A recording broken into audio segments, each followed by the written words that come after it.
Hey, what's good? 6.55 is officially live, and you know what that means. Now we just gotta wait until summer for Dawntrail. Oh, and I guess I also make a new patch review, which you're watching. Anyways, given past trends, this would be the point where I tell you we're gonna split the video into spoiler-free and spoiler sections. I'm not doing that this time.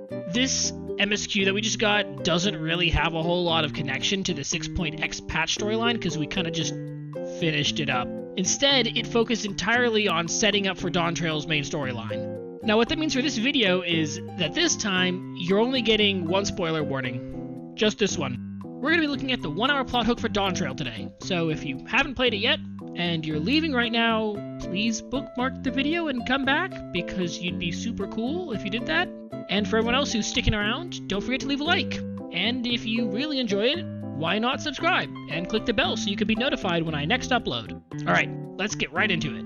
6.55's MSQ is short and sweet this time around. Since we've already wrapped up the ongoing plot back in 6.5, there really isn't one to continue, so instead, 0.55 focuses on giving us our plot hook leading into Dawntrail. After a bit of a roundabout invitation to meet someone in Sharlayan, we're introduced to said hook, Wooclamat, a princess of the nation of Tuliolal and one of the 4 heirs to its throne. She's traveled to Eorzea with Erenville in order to recruit champions to aid her in the right of succession, a challenge to find out which of the 4 heirs will inherit the throne.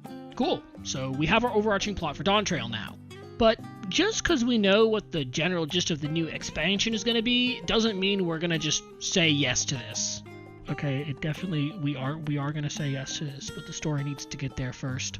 In order to get to know us better, and also to show how cool she is and why we should help her, Wooclamat proposes we go on a hunt together. Conveniently, Erenville has just heard of a job to deal with abnormally hostile monsters on the Isle of Ham. So, with a goal, we just kind of pick up G'raha and Erenville and head off to the island. Kryl says she'll catch up later, so she goes off and does whatever Bye, Kryl. This hunting section is honestly a brilliant way to introduce a new party member to the main party. At the point we're at in the Warrior of Light's journey, we are really powerful, and our allies are really tough too. So to suddenly tell us we're going to be working with some stranger we've never heard of before, the devs are gonna need to put a little bit of work in to justify them being able to keep pace with us. Zero's strength, for example, was understandable given her background, introduction, and where we first met her. Wooclamat, on the other hand, is in a position where we don't know anything about her at all. The devs do take advantage of this, not by talking up a bunch of off-screen achievements, but by putting us all in a boat and sending us off to fight monsters. Making our way across the island, we start to see a bit of Wooclamat's personality. Passionate, upbeat, a little bit hot-headed, but generally just here to have a good time and get to know us better. Overall, she seems pretty fun so far.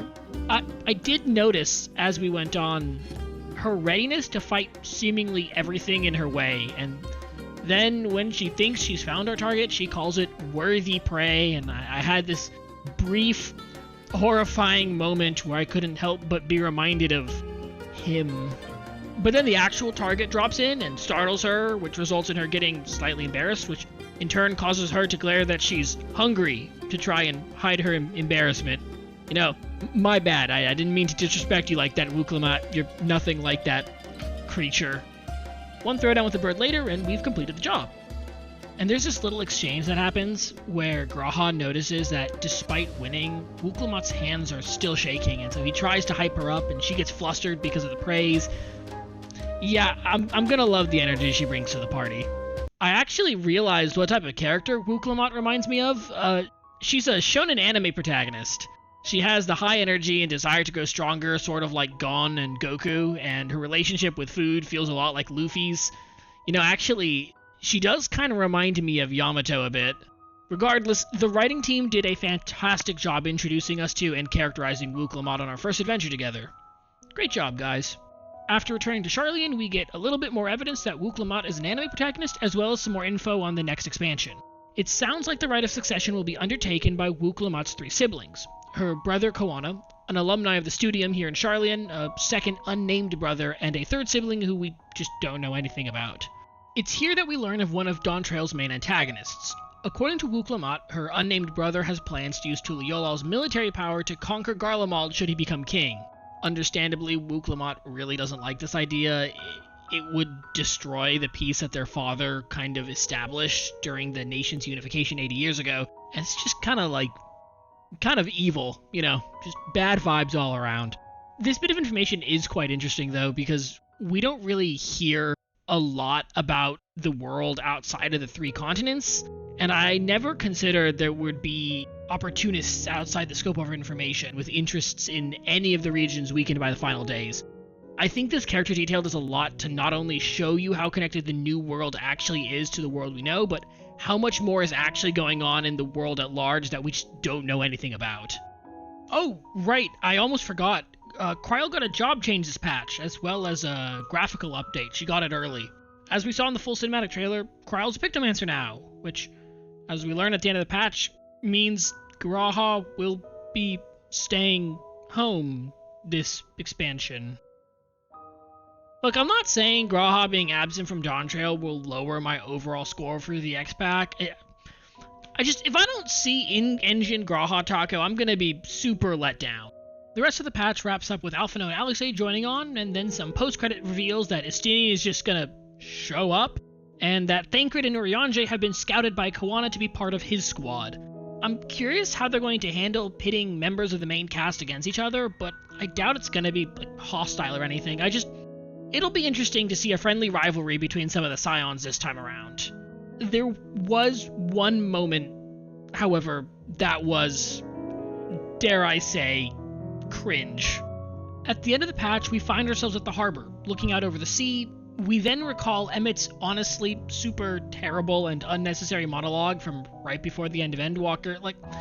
I've expressed disliking that moment in my original Endwalker review 2 years ago, and it still stands. I'm not really sure if this is some, checklist, pat on the back for the devs for getting through everything, or it's bad. It's out of place. It's not poignant. It has no emotional weight to it. It's just not great.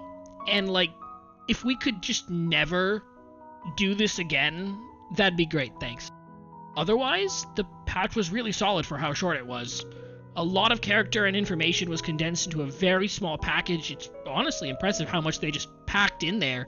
I'm excited to see more of Wuklamat and Erenville and Dawntrail, and the new info we've got has kind of put me into theory crafting mode, but for now, we'll just have to wait until the next trailer drops so I could really get cooking. Oh, right, about the Gilded Araya, I haven't caught up with Hildebrand yet, because I'm lazy, so I haven't had a chance to play it this patch.